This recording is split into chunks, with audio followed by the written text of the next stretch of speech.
Salam. Ya, puji Tuhan.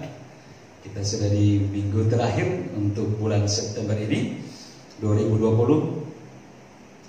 Dan kita bersyukur karena dari minggu ke minggu Tuhan sertai kita sehingga baik keadaan kita. Amin ya. Karena itu kita biarlah menaikkan segala ucapan syukur di dalam kesungguhan kita dan segala kehendak hati kita untuk memenuhkan firman Tuhan untuk ibadah minggu ini. Dan akhir dari serangkaian tema bulan September yang berbicara tentang Tuhan tahu membela umatnya.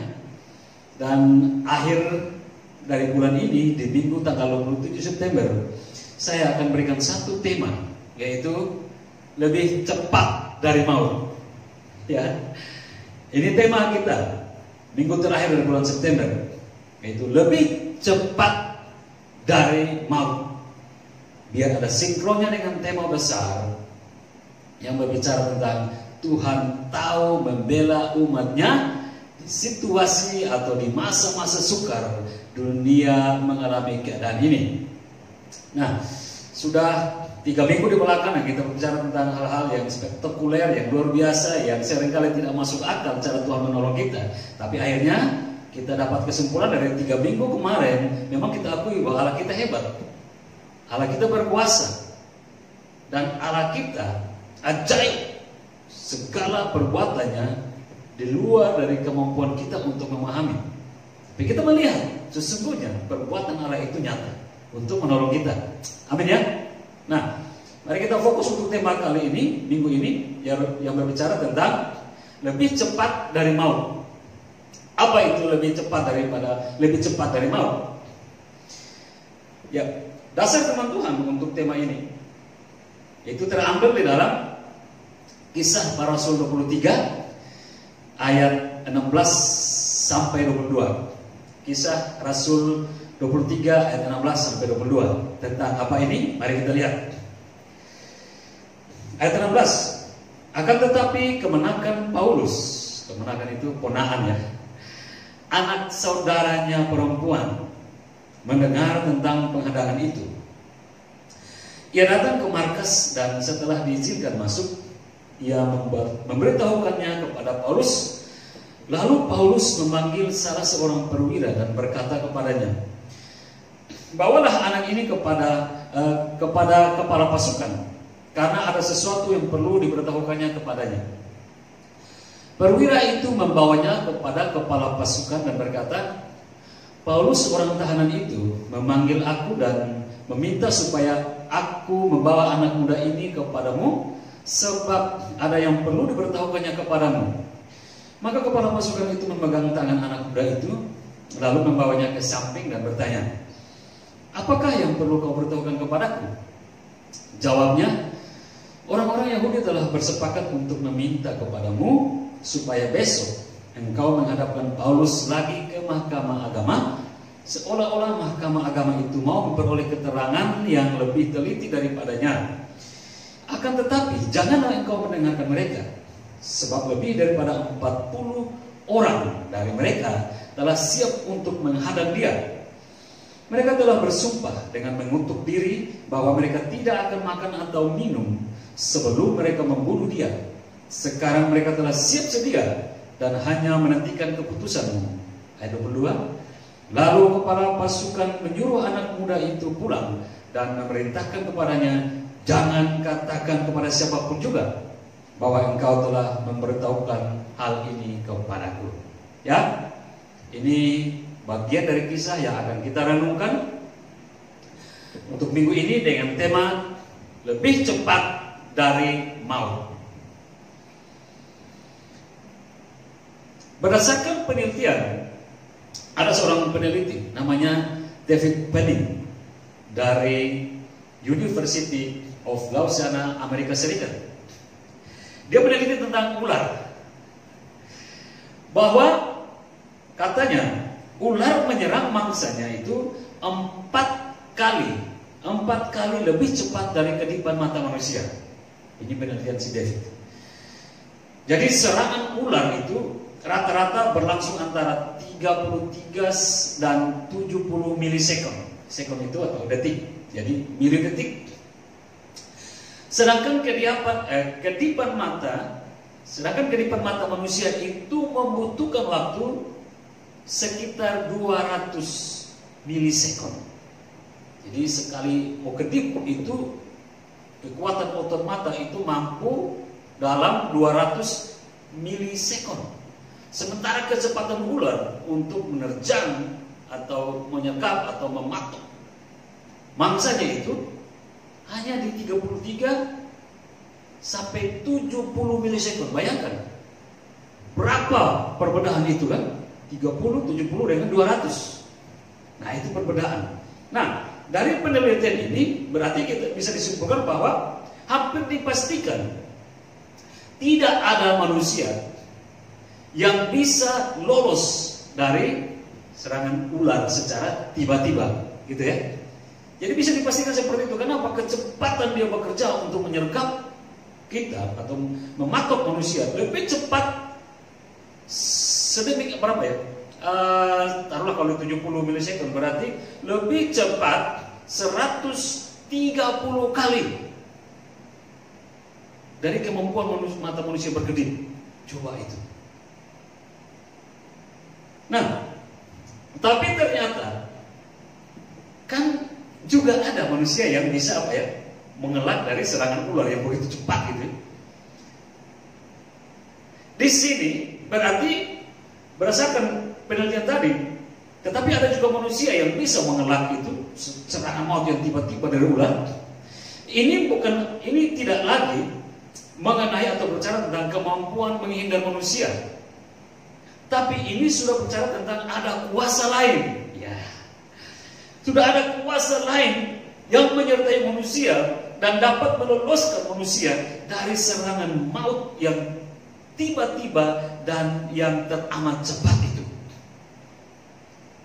Dan kuasa lain itu tidak lain tidak bukan, ialah kuasa Yesus Kristus atau kuasa Tuhan. Sepakat dulu di situ. Nah, Bapak Ibu kasih dalam Tuhan, di sini membuktikan bahwa tidak ada satu kuasa apapun itu, bahkan kuasa maut sekalipun, yang dapat melampaui kekuatan Tuhan untuk membunuh atau dalam tanda kutip hanya sekedar mencederai orang-orang percaya. Atau tidak ada satu kuasa apapun termasuk maut yang mampu membinasakan umat Tuhan kalau Tuhan beserta umatnya. Karena kuasa Tuhan jauh lebih cepat untuk menolong. Sepakat yang kedua ya. Nah, kita mau masuk lebih khusus kepada tema kita. Lebih cepat dari maut. Apa maksud ini? Apa maksud pertolongan Tuhan lebih cepat daripada maut? Setidaknya minggu ini ada 3 hal yang mau saya bagi dengan kekasih-kasih Tuhan. Pertama, ini berbicara tentang maut membayangi, manusia tidak melihat, Tuhan mengetahui. Ingat-ingat ya. Apa maksud pertolongan Tuhan itu lebih cepat dari maut? Satu, ini berbicara tentang maut membayangi, manusia tidak melihat, Tuhan mengetahui. Ya. Apa maksudnya? Mari kita lihat. Perhatikan Bapak Ibu kasih. Dalam konteks perihal dalam kisah para rasul yang kita baca sebagai dasar renungan kita hari ini, itu berbicara tentang Paulus ditangkap di Yerusalem. Kemudian dia hampir dibunuh di situ. Karena apa? Orang-orang Yahudi sudah benci kepada Paulus karena mereka bilang dia sudah menyesatkan bangsa Yahudi. Dia sudah menjadi penyesat dan dia tidak layak lagi masuk ke Bait Allah. Lalu akhirnya mereka tangkap dia dan begitu banyak orang hampir membunuh dia. Dan dalam kumpulan banyak orang itu datanglah tentara-tentara Romawi menangkap dia untuk membebaskan dia dari kumpulan orang banyak yang sudah mau mencabik-cabik tubuhnya. Kalau kita baca di kisah para rasul itu. Lalu kemudian dia ditangkap, dia dibawa masuk ke markas tentara Romawi dan dijaga baik-baik di situ. Nah, kita mau lihat tentang pertolongan Tuhan jauh lebih cepat daripada maut berdasarkan konteks peristiwa yang terjadi pada Rasul Paulus waktu itu. Nah, pertama berbicara tentang maut membayangi, manusia tidak melihat, Tuhan mengetahui. Nah, konteksnya begini. Paulus mungkin setelah dia udah dalam markas tahanan itu, mungkin dia mengira begini, sudah aman, sehingga dia bisa bernapas lega setelah berada dalam ruang tahanan markas tentara Romawi. Karena apa? Dia merasa tidak mungkin orang-orang Yahudi yang di luar tadi yang membunuh dia bisa masuk ke dalam markas tentara itu dan menyentuh dia atau membunuh dia. Sehingga setidaknya dia sudah mulai merasa lega. Nah, udah aman, udah bebas gitu ya. Tadi saya hampir bonyok, tadi saya hampir dipukulin lain sebagainya, tapi ya udahlah, itu udah lewat. Sekarang saya udah dalam ruangan ini, udah aman lah gitu. Setidaknya seperti itu. Kalau demikian pun itu terjadi pada kita kan gitu. Lolos dari pukulan-pukulan itu. Sudah dalam penjagaan tentara-tentara. Sebab Paulus tidak melihat. Kenapa Paulus merasakan seandainya demikian? Kenapa Paulus bisa merasakan sepertinya bernapas lega? Karena dia merasa bahwa tidak ada gangguan lagi. Dia udah dalam markas. Karena dia tidak melihat, perhatikan baik-baik. Karena dia tidak melihat bahwa maut atau orang-orang yang membenci dia masih ada di situ, masih ada di luar, yang sedang menanti kesempatan untuk membunuh dia. Poin yang kita mau bahas poin satu ini apa? Maut membayangi, manusia tidak melihat, tapi Tuhan mengetahui. Paulus tidak melihat keadaan di luar. Dia udah ada dalam ruangan tahanan. Dia merasa setidaknya udah aman gitu. Dia tidak tahu, dia tidak melihat itu. Hal-hal di luar, lihat di luar. Tapi Tuhan mengetahuinya. Tuhan melihat, Tuhan mengetahui dengan jelas keadaan yang ada di luar sana. Tuhan tahu jelas pergerakan maut atau orang-orang yang jahat itu yang benci Paulus. Dan Tuhan sudah siap-siap menolong. Hal ini juga yang banyak terjadi dalam catatan-catatan kebenaran firman Tuhan, yang membuktikan bahwa kita tidak tahu tentang maut. Kita tidak tahu tentang keadaan kecelakaan yang membayangi kita. Tapi Tuhan mengetahui dan siap-siap untuk menolong. Dalam catatan Alkitab lain yang membuktikan hal ini, itu peristiwa Elisa dan bujangnya. Bujang Elisa namanya Gehazi. Sekali waktu Gehazi bangun pagi-pagi. Lalu waktu dia bangun pagi, dia melihat bahwa apa?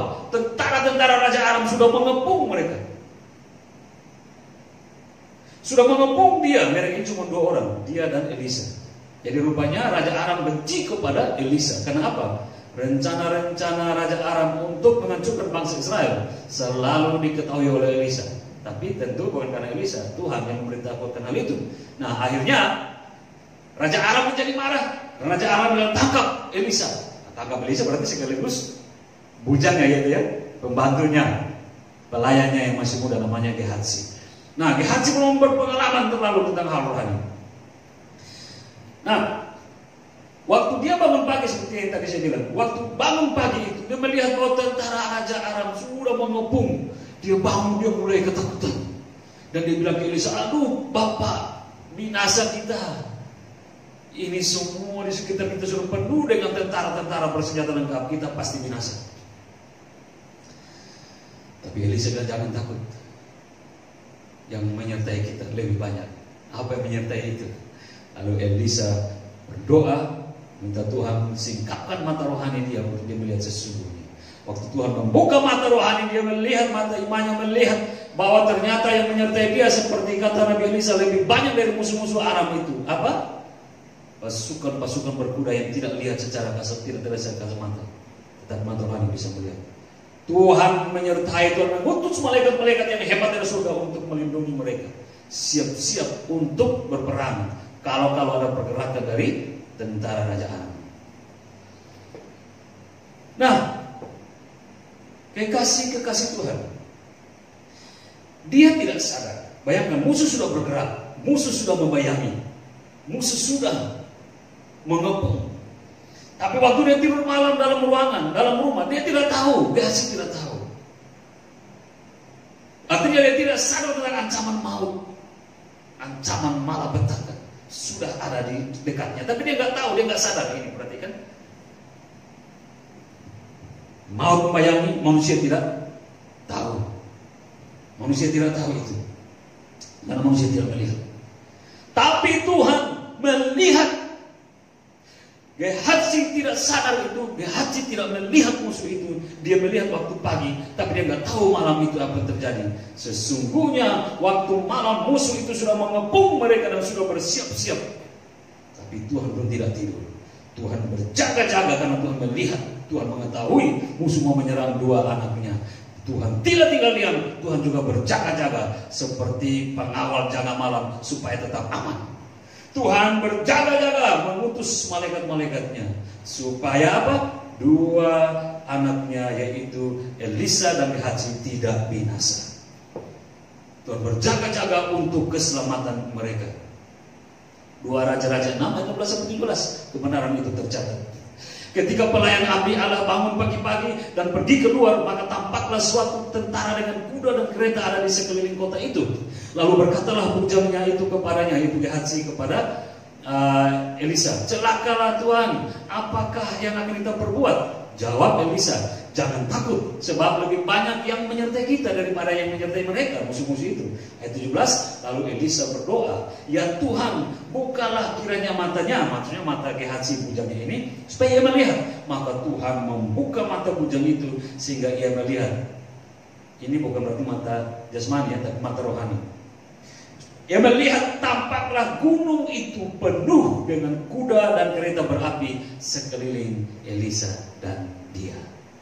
Ya, ini hal-hal yang luar biasa. Maut betul-betul mengintai kita, mengintai mereka, mengintai kita, dan maut betul-betul membayangi. Kita tidak melihat, kita pikir baik-baik saja, tapi sedikit saja celakalah kita, binasalah kita, mampuslah kita, gitu kira-kira ya. Tapi di situ pun Tuhan tidak tinggal diam. Tuhan tetap menyertai karena Tuhan melihat keadaan yang mencekam bagi umatnya, dan Tuhan tidak mau kita binasa. Tuhan melihat untuk jaga-jaga untuk kita. Ini hal-hal yang luar biasa yang kita harus lihat. Nah, begitu juga kita berjalan ke sana kemari, melakukan ini dan itu, bekerja ini dan itu di dalam maupun di luar rumah, tanpa melihat bahwa maut, yaitu kecelakaan, orang-orang jahat, virus, sakit, penyakit yang sedang mengintai kita. Tapi kita merasa baik-baik saja. Kenapa kita tidak melihat? Nanti baru kena, baru sadar, sesuatu sudah menimpa kita, kan gitu. Nah, kita merasa baik-baik saja. Mengapa? Karena Tuhan yang mengetahui segala jalan kita sedang menuntun kita untuk tidak mengalami malapetaka itu. Ini hebat ya.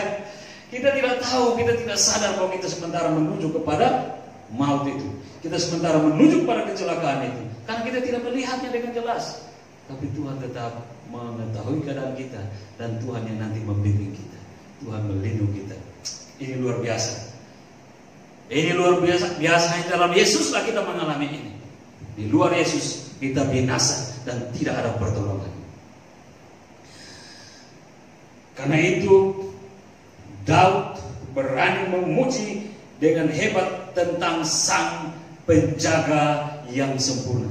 Dia memuji Tuhan sebagai Sang Penjaga yang sempurna. Karena Daud mengalami hal seperti ini. Daud bilang begini,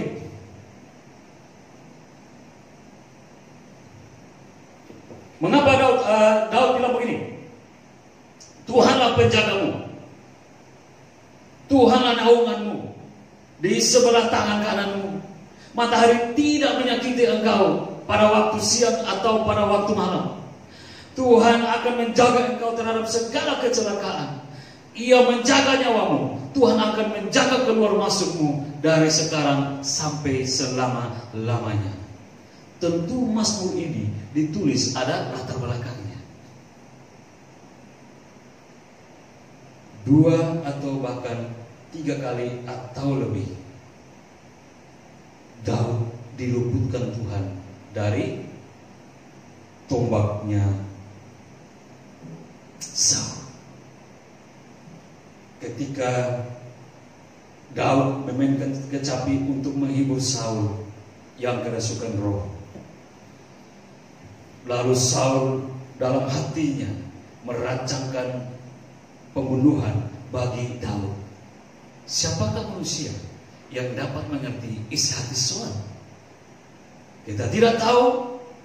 Bahkan kita tidak tahu siapa teman, siapa lawan, siapa orang baik, siapa jahat. Kita hanya berteman aja. Karena apa? Baik dan jahat itu tersimpan di dalam kalbu atau hati seorang, dan kita tidak bisa mengetahui isi hati seorang. Itu termasuk Daud. Dia melayani dengan sungguh-sungguh, dengan tulus, dengan setia kepada tuannya Saul. Sementara berapa dia pikir baik, karena dia tahu bahwa tuannya ini baik, itu Saul. Tapi dia tidak tahu isi hati Saul yang sementara berencana untuk membunuh dia. Dan memang itu terjadi. Tiba-tiba Saul menghunus atau melempar tombaknya ke arah Daud. Siapa yang bisa mengelak jika tidak mengetahui rencana seorang untuk menyerang? Kira kalau bukan Tuhan bekerja, Daud sudah habis lama. Gitu ya. Daud mungkin tidak ada sempat jadi raja dan memiliki anak Salomo kalau bukan Tuhan menyertai dia. Sehingga dalam Alkitab dicatat dalam 1 Samuel itu, dia lolos berulang-ulang kali dari mata tombaknya Saul. Karena Tuhan mengetahui rencana busuk Saul. Sehingga waktu rencana busuk itu coba digerakkan, Tuhan sudah lebih cepat untuk menyertai dan meluputkan Daud dari kematian ujung tombaknya Saul. Ini makanya lahir ujian Mazmur tadi yang begitu besar itu, Tuhanlah penjaga. Kan gitu ya.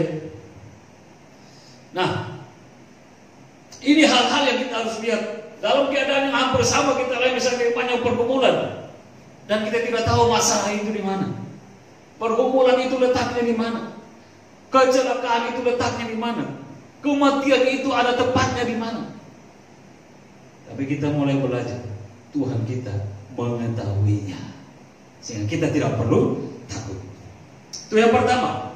Yang kedua, maksud pertolongan Tuhan lebih cepat dari maut. Ini bicara tentang apa? Yang kedua berbicara tentang maut berencana, manusia tidak mengetahui, Tuhan mengerti. Ya, perhatikan yang kedua, maut berencana, manusia tidak mengetahui, Tuhan mengerti. Ingat perkataan Yusuf, salah satu anak dari Yakub. Dia berkata begini sekali waktu setelah dia diangkat Tuhan, lolos dari semua jebakan-jebakan kakak-kakaknya. Dia bilang begini, memang kamu mereka-rekakan yang jahat terhadap aku, tetapi Allah telah mereka-rekakannya untuk kebaikan. Kejadian 50 ayat 20. Kamu semua telah mereka-rekakan yang jahat, tapi Tuhan telah mereka-rekakannya yang baik. Kalau saya boleh pakai bahasa saya sendiri ya, maka bunyinya mungkin seperti ini. Kalian merencanakan yang jahat kepadaku dan aku tidak tahu. Tapi Tuhanku tahu rencana jahat yang kalian, rencana jahat kalian, dan Ia akan mengubahnya menjadi sesuatu yang indah bagiku. Itu. Nah, balik lagi ke peristiwa Paulus. Gambarannya mirip-mirip dengan Yusuf. Yusuf tidak tahu atau Yusuf tidak mengetahui rencana-rencana busuk. Tapi pada akhirnya Yusuf mengetahui bahwa rencana busuk-busuk dari kakak-kakaknya Tuhan mengubah menjadi sesuatu yang indah setelah semuanya sudah terjadi. Nah, itu nih gambaran kita secara umum. Manusia tidak tahu apa yang sementara terjadi. Mungkin nanti lewat baru tahu, kan gitu ya. Nah, kembali ke Paulus. Di dalam ruangan tahanan itu, Paulus mungkin berpikir bahwa besok kehidupan akan berjalan normal kembali seperti biasa. Dan perkaranya, karena orang Yahudi bilang dia melakukan suatu kesalahan sehingga harus dihukum. Berarti perkara gitu kan. Nah, dan perkaranya akan diselesaikan dengan baik dalam kawalan tentara Romawi. Tapi sesungguhnya dia tidak tahu bahwa musuhnya sedang merencanakan kematiannya. Di dalam ruangan yang sempit itu mungkin, dan di dalam tahanan itu orang-orang tentara-tentara Romawi, dia berpikir bahwa sudah kan udah lewat beberapa jam gitu kan, dia pikir masalah sudah selesai dan sudah mau ganti hari, pasti besok akan baik-baik saja. Karena dia tidak mengetahui di luar seperti apa, dan dia tidak mengetahui isi hati musuh-musuhnya. Ternyata musuh-musuhnya masih tetap menyimpan dendam, dengki, kebencian, sehingga mereka merencanakan sesuatu yang hebat, yang luar biasa, yaitu kematian bagi Paulus. Hal yang sama dalam kisah perang bangsa Aram dan Israel, masih kaitan dengan Gehazi tadi ya. Itu Raja Aram sudah merencanakan matang-matang di dalam istananya, di dalam kamarnya, bahkan merencanakan matang-matang tentang bagaimana menjebak tentara Israel, menghadang tentara Israel, dan bisa membunuh dan mematikan bangsa Israel. Tetapi setiap rencana itu mau dilakukan selalu gagal. Selalu gagal. Dan akhirnya dia mulai kecewa. Kenapa ini? Apakah ada musuh dalam selimut yang membongkar rencana ini? Tapi hamba-hambanya bilang tidak. Nggak ada kita yang tahu. Nggak ada kita yang membocorkan. Tapi di sana di Israel ada Nabi Elisa. Dia yang memberitahukan. Karena Elisa mengetahui rencana busuk itu dari Tuhan. Memberitahukan kepada bangsa Israel, supaya bangsa Israel tidak turun ke jalan-jalan di mana di situ sudah ada penghadangan dari bangsa Arab. Nah, Tuhan mengetahui, bahkan sampai rencana-rencana tersembunyi di tempat yang tersembunyi sekalipun Tuhan mengetahui. Itu berarti membuktikan bahwa tidak ada yang bisa bersembunyi dari pandangan Tuhan. Yang sangat tersembunyi bagi manusia pun terbuka lebar di hadapan Tuhan. Sehingga rencana baru dalam hati kita pun Tuhan sudah tahu. Hal ini menguatkan kepada kita kekasih-kasih Tuhan. Jadi kita memiliki iman di dalam Kristus. Kita sudah memiliki suatu pembelaan yang ajaib. Orang mungkin boleh berencana yang jahat kepada kita dan kita tidak tahu. Orang mungkin sangat memusuhi kita dengan berpenampilan yang sangat manis dan kita tidak tahu. Tapi sekali lagi, di dalam Tuhan, meski mata kita tidak melihat rencana busuk atau kerpahit dari orang yang memusuhi kita, tapi kalau kita disertai Tuhan, Tuhan yang akan menyertai dan membela kita dari semua rencana-rencana yang sudah disiapkan musuh untuk menghancurkan kita. Karena itu gak perlu takut, gak perlu khawatir. Kita memiliki Tuhan yang lebih hebat dari CCTV gitu kan. CCTV bisa rusak, mesinnya mati, nggak bisa lihat. Tuhan nggak akan pernah mati, Tuhan nggak akan pernah gagal, Tuhan nggak akan pernah salah, dan Tuhan tidak akan pernah low baterai. Tapi Tuhan akan tetap hidup untuk selama-lamanya, sehingga segala perkara satu pun tidak akan tersembunyi di dalam Tuhan untuk selama-lamanya, termasuk perkara orang jahat mau merencanakan kejahatan bagi kita. Kita sudah punya pembela oleh Allah sendiri yang maha mengetahui itu. Ini luar biasa. Ini hal-hal yang kita harus ketahui di tengah situasi dunia yang mulai mencekam dengan segala persoalan yang siap melanda kita. Bangkitkan imanmu. Nah, jadi akhirnya apa? Jebakan-jebakan maut atau jebakan Batman dari Raja Aram gagal atau gagal total. Ada Tuhan di pihak kita. Jebakan-jebakan maut atau jebakan-jebakan Batman orang jahat akan gagal total untuk menyentuh kita. Kenapa? Ada Tuhan yang menyertai kita. Jadi jangan takut ya, maju terus. Ada Tuhan yang mampu menghalangi segala rencana-rencana busuk orang bagi diri kita. Asal jangan kalah iman. Tetap naikkan segala ucapan syukur kepada Tuhan.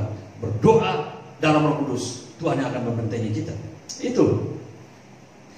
Jadi Tuhan menggagalkan segala rencana musuh untuk menyelamatkan umatnya. Yang dimana umatnya sedikit pun tidak mengetahui rencana-rencana musuh tersebut. Itu bisa kita baca dalam Raja-Raja 6 ayat 8 sampai 10. Sekarang kaitannya dengan kita, bahwa malapetaka yang terjadi saat ini dan paling menakutkan manusia sedunia adalah apa? COVID-19. Kenapa? Sebab si COVID, entah itu tante atau om COVID ini, dia hanya menunjukkan kepuasannya dengan menelan banyak korban nyawa, dan itu nyata. Tapi dia tidak menampakkan dirinya secara jelas. Ini yang menakutkan, karena manusia tidak mengetahui atau tidak bisa melihat sesungguhnya om atau tante COVID itu ada di mana, gitu ya. Tiba-tiba aja kita dengar udah ambulans berwarawiri, atau tiba-tiba udah dengar yang ini OTG, yang ini ODP dan lain sebagainya. Atau dengar tetangga udah begini, atau dengar teman udah begini, atau dengar yang sana udah begini. Nah, akhirnya apa? Kita kebingungan sendiri. Mau bergerak takut. Bahkan untuk beribadah pun kumpulan pun takut, karena memang kenyataan seperti itu. Untuk tidak bersinggungan dengan orang lain, karena seperti bahasanya kita nggak tahu mana kawan, mana lawan, mana jahat, mana baik, kan gitu ya. Ini Om Corona, Tante Corona udah betul-betul luar biasa penyamarannya, sehingga kita tidak tahu. Ini luar biasa pergumulannya. Ini luar biasa malapetaka ini. Tapi Tuhan kita tahu dengan jelas di mana pergerakan COVID ini dan sebesar apa kekuatan COVID ini. Sekaligus Tuhan juga yang dapat melindungi kita dari COVID tersebut. Ini kita harus yakini ya. Tuhan yang mengetahui persoalan ini, pergumulan ini, malapetaka ini, dan Dia juga yang mampu memberikan perlindungan kepada kita. Hal-hal ini harus kita terus angkat. Hal-hal ini kita harus terus pahami, supaya di situasi mulai banyak ketakutan terjadi, setidaknya kita masih memiliki pengharapan bahwa kita akan tetap baik-baik saja di situasi yang tidak baik, karena kita memiliki Tuhan yang Maha mengetahui. Ya, yang ketiga, apa maksud pertolongan? Tuhan lebih cepat daripada maut untuk kita. Yang ketiga berbicara tentang maut menyerang, manusia tidak menyadari, Tuhan meluputkan. Yang ketiga ya, maksud dari Tuhan lebih cepat menolong kita daripada maut, yaitu maut menyerang, manusia tidak menyadari, Tuhan meluputkan. Balik ke konteks kisah para rasul tentang Paulus. Paulus mungkin sedang beristirahat dalam ruang tahanan. Dia mungkin beristirahat gitu ya, karena udah siang tadi atau pagi tadi udah kelelahan, tarik-tarikan dengan banyak orang gitu kan. Udah keluar banyak energi untuk lawan mereka, setidaknya dengan kata-kata lain sebagainya kan gitu. Atau mungkin dia didorong sana dorong sini kan gitu. Hampir dicabik-cabik dalam kisah para rasul itu. Jadi mungkin kelelahan dia. Jadi waktu udah di dalam ruangan tahanan itu, setidaknya dia rasa lega dikit, nyaman dikit, ya udah beristirahat. Mungkin ya. Mungkin dia sementara beristirahat dalam ruang tahanan. Kenapa? Karena dia tidak menyadari musuhnya atau maut itu sudah siap dengan matang untuk menyerang dia, menyergap dia. Tapi Tuhan membongkar semua persiapan busuk, persiapan jahat dari musuh itu dengan apa? Memakai seorang anak muda, yaitu kemenakan atau keponakan Paulus sendiri, anak dari saudara perempuannya. Untuk apa? Tuhan memberikan anak ini bisa mengetahui rencana jahat rencana bulus dari musuh-musuh itu. Dan akhirnya anak ini meminta izin kepada tentara untuk melaporkan itu kepada omnya, pamannya, yaitu Paulus. Paulus, om, ini ada yang begini. Ada 40 orang lebih loh, om. Orang-orang Yahudi. Mereka sudah mengutuk diri sendiri dan bersumpah mereka tidak akan makan dan minum sampai om mereka bunuh. Kira-kira begitu ya.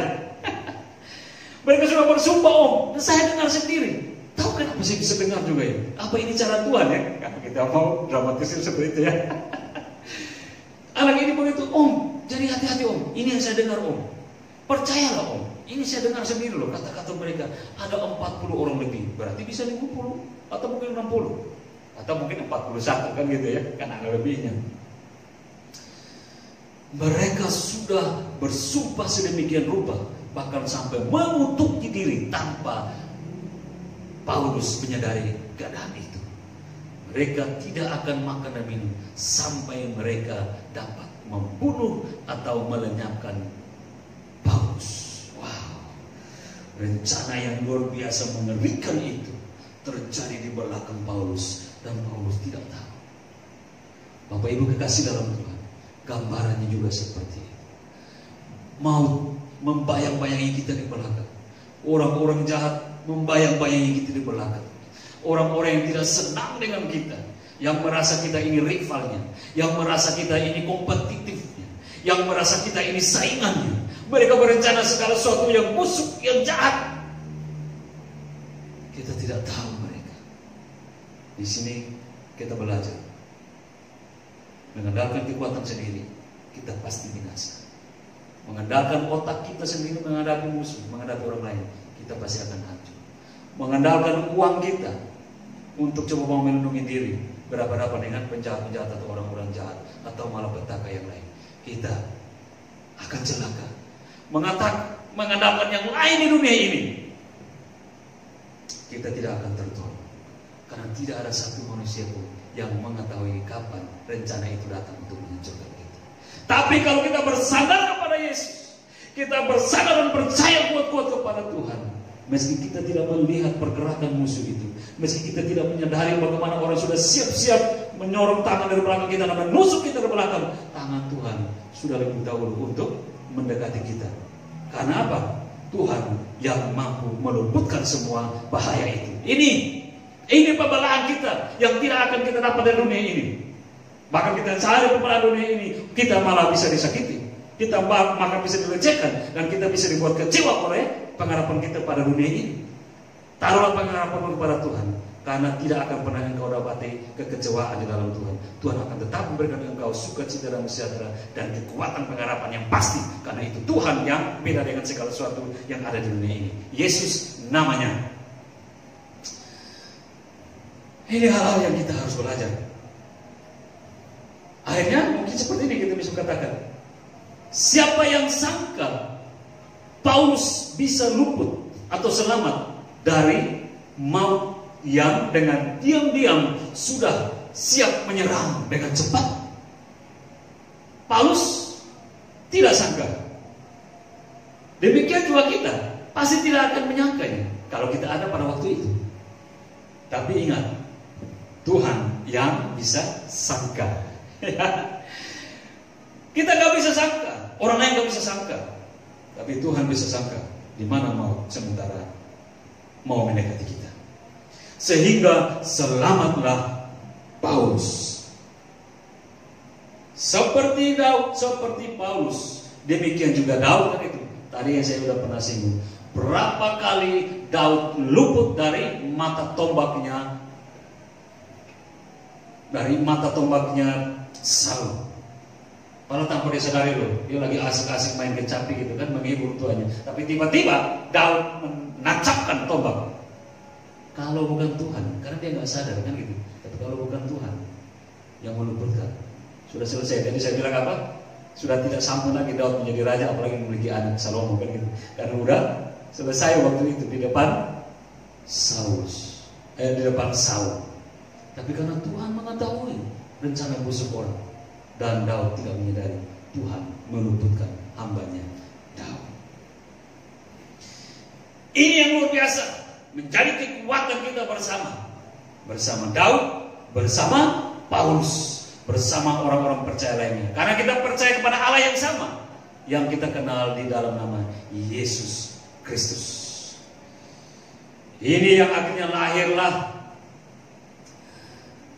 kata-kata pujian yang daripada Daud kepada Tuhan. Daud mengatakan, Tuhan itu apa? Gunung keselamatanku. Mazmur 62 ayat 7. Hanya Dialah gunung batuku dan keselamatanku, kota bentengku, aku tidak akan goyah. Sekali lagi, ini bukan kata-kata keluar begitu saja, tapi kata-kata yang keluar dengan ada latar belakang yang sudah terjadi, di mana memang Tuhan demikian adanya. Seperti gunung batu keselamatan, kota benteng, dan orang yang ada di dalamnya tidak akan goyah. Meski musuh boleh coba menggoyah-goyah, tapi tidak akan goyah, karena Tuhan menjadi kekuatan pelindungan kota benteng dan batu keselamatan baginya. Ini juga yang akan terjadi dengan kita, Bapak Ibu kasih dalam Tuhan. Mari sejenak kita hitung-hitung atau kita ingat-ingat. Sudah berapa kali kita lolos dari maut? Artinya begini, kita ingat-ingat. Sakit kritis kita alami tapi sembuh. Kecelakaan kita alami tapi tidak apa-apa, dan lain sebagainya. Di sini kita harus sadar, sesadar-sadarnya mengakui bahwa kuasa Tuhanlah itu yang meluputkan kita dari apa? Maut, sakit, penyakit, dan dari maut, kecelakaan. Padahal tadinya kita sehat-sehat, tiba-tiba sakit parah, opnam, dan mulai masuk ruang ICU dan lain sebagainya. Baru tadi sehat-sehat, tadi ada bercanda-bercanda gitu kan, kita biasa dengar seperti itu. Tapi tiba-tiba masuk rumah sakit dan dengar udah kritis, tapi lolos. Atau padahal kita lagi berkendara, biasa-biasa jalannya baik-baik saja, tapi tiba-tiba kecelakaan datang menyentuh kita.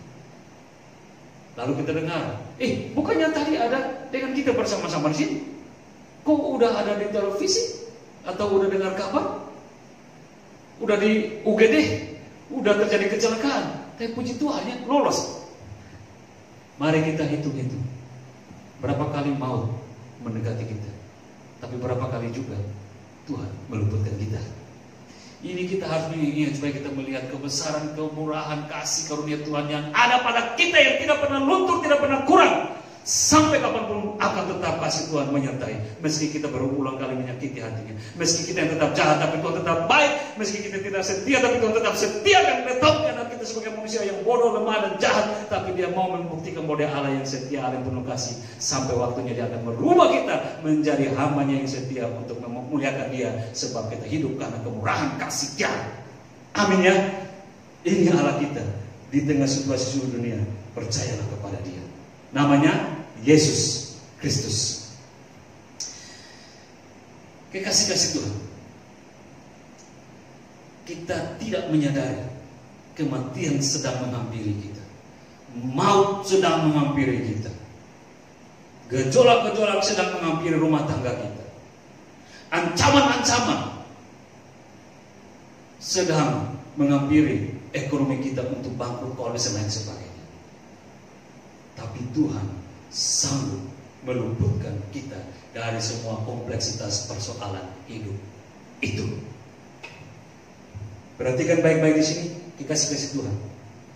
Saya mau bilang begini, bahwa satu, maut baru mampu membayangkan Tuhan sudah ada bersama kita. Kedua, maut baru berencana Tuhan sudah mengetahui rencana dari maut tersebut. Tiga, maut baru hendak menyerang, Tuhan sudah lebih dahulu memproteksi kita. Jadi benarlah bahwa Tuhan lebih cepat dari maut. Itu benarnya. Akhirnya seberapa hebat kekuatan maut, Tuhan lebih berkuasa melindungi kita. Seberapa dekat maut menghampiri, Tuhan lebih cepat meluputkan kita. di sini membuktikan bahwa benar-benar Tuhan Yesus itu tahu membela umatnya dari persoalan dan kematian. Sebab sesungguhnya kuasa maut telah dikalahkan oleh kematian dan kebangkitan Kristus. Amin. Percayalah hal ini dan engkau memiliki pengharapan untuk tetap hidup